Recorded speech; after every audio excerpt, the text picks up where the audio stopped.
பிழைப்போம். அவ பாவத்தை செய்து செய்து செய்து நான் பிழைச்சுக்குவேன், கர்த்தர் என்னை உடனே எல்லாம் கண்டிக்க மாட்டாரு அப்படின்னு சொல்லி நினைக்கலாமா? நினைச்சோம்.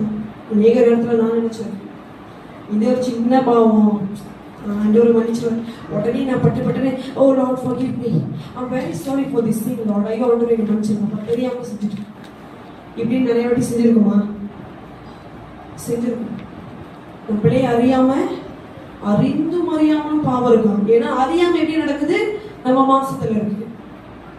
வாயினால, வார்த்தையினால, நம்ம நடக்கையில, நம்ம பேச்சுல, சிந்தையில செஞ்சுட்டு உடனே கிருபை நோக்கி ஓடிடும். அவரும் என்ன பண்றாரு?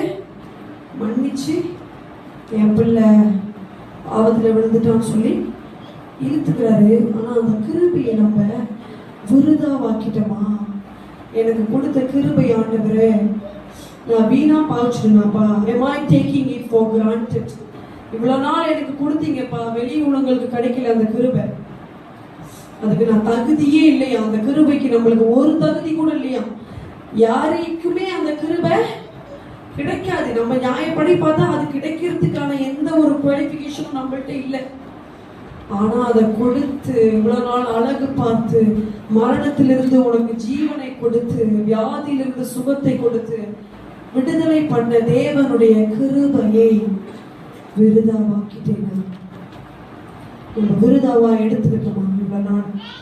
இல்ல, பாவத்துக்குரிய பயம், தெய்வ பயம் எனக்குள்ள எப்போது